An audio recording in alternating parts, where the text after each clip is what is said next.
Nuestro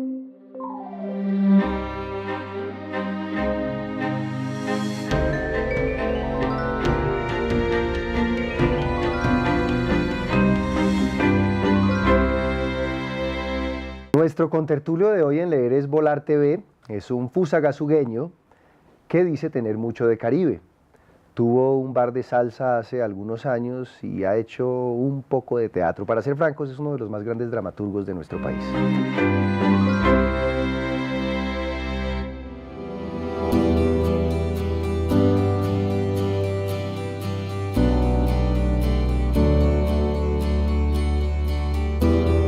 Don Fabio Rubiano, un gusto estar con usted aquí en Leer es Volar TV. El gusto es mío por esta visita tan numerosa. Tan cuantiosa. Fabio, me causa mucha inquietud pensar en alguien que lleva tanto tiempo escribiendo con la cabeza metida en la narrativa teatral, ¿verdad? De pronto, digamos, en la dramaturgia y este tipo de cosas, y de repente se lanza a la aventura de hacer una novela que, si bien está emparentado, es primo hermano de la dramaturgia, es otro universo, ¿verdad? Sí, es otro universo, pero yo creo que no se desliga uno de la dramaturgia, porque, digamos, para mí un narrador es el que es capaz de, por medio de la palabra, recrear espacios, recrear ambientes, crear atmósferas, que tiene una capacidad descriptiva, y eso yo sí tengo claro que no lo tengo. Yo trabajo sobre la acción y sobre lo que le pasa a las personas. Si ahí aparece el espacio o aparece la historia o las atmósferas es otra cosa, pero sí es lo que le pasa a las personas y cómo hablan las personas. Esta historia lleva por nombre Soy asesino y padre de familia, y es la historia de quienes, como nosotros, como ustedes o como yo, llevamos una vida doble en muchos sentidos, solo que en este caso pues se trata de un hombre que intenta ser padre de familia ejemplar, pero que a la vez lleva una existencia un tanto sombría, pues pertenece a unas fuerzas oscuras, unas parafuerzas, por decirlo de alguna forma, que se dedican a impartir justicia a su manera, por supuesto. Fabio, me pregunto yo una cosa, y tengo entendido que esto en principio no fue concebido como una novela. Antes el encargo editorial era escribir sobre la violencia o algo parecido. ¿Es cierto eso? Sí, digamos que el origen de todo es que a mí me llaman de Planeta, una llamada muy sorpresiva, como la llamada que uno quisiera recibir siempre, diciendo que quieren editar lo que yo tenga. Entonces, yo digo, todos tenemos una novela guardada que estamos escribiendo hace mucho tiempo. Y ahí les conté de lo que iba la novela y dijeron, este es un proyecto muy bueno, es un proyecto largo, no tiene algo más pequeño que tenga que ver con el conflicto, un ensayo. Y yo digo, prefiero no escribir ensayos, si quiero escribo un monólogo de un victimario, que hemos trabajado el tema últimamente y hay todavía mucho material que no hemos dicho. Hablo en plural por el grupo, casi siempre trabajo con mi grupo, esta vez no. Entonces fue cuando les pasé ese texto, se los pasé según ellos muy rápido, me mandaron las correcciones y las acepté todas, lo cual creo que también es sorpresivo. Pero pues, digamos, como dramaturgo, como teatrero, uno está muy acostumbrado a corregir, a aceptar las correcciones, lo que no sirve, chao, chao, chao. Se quitan páginas, escenas completas, capítulos completos, no hay ningún problema con eso. Un problema que comparte el dramaturgo con el creador de narrativa es el personaje. Siempre se piensa en términos de personaje, en crear un entorno alrededor de un personaje, una vida, un pasado, y ponerle piel y ponerle alma a un personaje.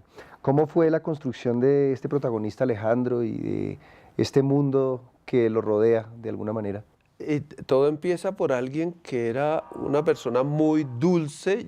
Esa historia la tenía guardada de un señor, de un taxista, que alguna vez me dijo, por alguna razón empezó a hablar y dijo, yo llevo casado 25 años, pero yo no sé si estoy enamorado de mi mujer, porque yo iba un día por la calle y ella me dijo, una señora mayor que yo, y me dijo, usted me parece una muy buena persona, me quiero casar con usted. Y él dijo, yo acepté porque yo cuándo iba a conseguir otra mujer. Uy, Dios mío. Y entonces pero a mí lo que me gustaba era la poesía, me contaba el taxista. Y yo coleccionaba las hojitas de la página de poesía de las lecturas dominicales del Tiempo, y ese era mi único tesoro. Y yo le dije, ¿todavía lo tiene? Me dijo, no, ella me lo botó un día y ya. Pero así como aquel que está en la vida como sin pensar, como un pajarito ahí, como sin pensar. Entonces eso a mí me causó mucha curiosidad de saber cuál era el otro universo de ese señor, que no era así tan tranquilo, tan dulce y aparentemente tan frágil. Debía haber otro universo. Y bueno, y como estábamos trabajando el victimario, pues el otro universo es este al que le tenemos mucho miedo, ya no conmiseración.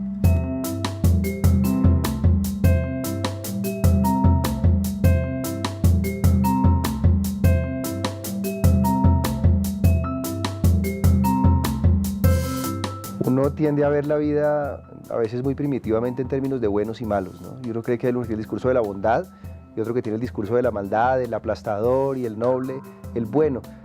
Esta obra de alguna manera pretende contradecir ese prejuicio que existe alrededor de maniqueo, alrededor de cómo somos o de cómo nos sentimos o de cómo vemos a los demás. Sí, es un poco. Me aterra mucho ese señalamiento del malo o del antagonista o del violador o del sádico, como alguien muy lejano, como alguien que no pertenece a nuestro mundo, porque eso hace que no nos involucremos con él, como que la maldad siempre está afuera y resulta que la maldad está mucho más cerca de lo que nosotros pensamos. Dentro de nosotros, todos los que estamos acá, ha habido pensamientos malos y ha habido pensamientos horribles. La diferencia es que algunos no los hacemos, hay otros que sí lo hacen. Y la gente, los que cometen actos atroces, no es gente extraordinaria, no es gente común y corriente, que vive, que tiene familia, que es un buen padre, que es amable, que es cálido. Uno escucha como la composición de los coroneles o de los generales nazis que trabajan en campos de concentración y eran tipos súper amables, súper atractivos, con súper ilustrados, que leían, que les gustaba la alta poesía, que eran de una gran sensibilidad, pero cometían esta atrocidad de matar 6 millones de personas porque sí, porque no les gustaba la religión que profesaban, la raza, el movimiento económico, lo que sea. Pero era gente agradable. Entonces creo que ver la maldad cercana es una manera de empezar a encontrar las fracturas o los quiebres o la raíz del mal. Porque, pues, no quiero ponerme hegeliano, pero parece que la historia la contará las acciones malas, no las acciones buenas. Parece que las acciones buenas no tuvieran rating. Entonces, sí, hay que investigar en el malo qué es lo que pasa ahí, qué es lo que pasa. Terrible y muy oportuno para Colombia. Últimamente, no sé si por coincidencia o porque si este libro ha convocado de alguna forma mediante algún conjuro mágico, pero han comenzado tristemente a aparecer muchos personajes a los que se les reconoce una segunda vida, a los que se reconoce como figuras públicas y como hombres buenos, probos, decentes y demás, pero a la vez después terminan incurriendo en delitos atroces que no caben en la mente ni del peor psicópata. ¿Nos rodeará esa gente? ¿Los tendremos alrededor todo el tiempo? ¿Hablamos con ellos? ¿Comemos con ellos? ¿O los tenemos cerca en el supermercado, en la fila, en el Transmilenio? Todo el tiempo. Y es más, a veces somos nosotros mismos. A veces somos nosotros mismos y no nos damos cuenta. Porque uno pueda que no mate, viole, descuartice o señale a alguien de algo que no ha cometido, pero sí utiliza la palabra muy mal.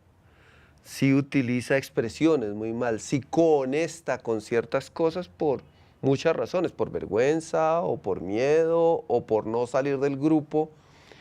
Sí, si uno está con un grupo de hombres y hay un chiste machista, racista,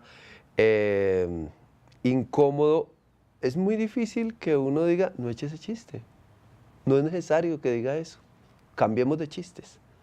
Porque, ¿en qué se convierte uno? En un mamón, ay, el mamerto, en un mamón o en un tipo aburrido, o mejor no lo sigamos invitando, o mejor no hablemos con él.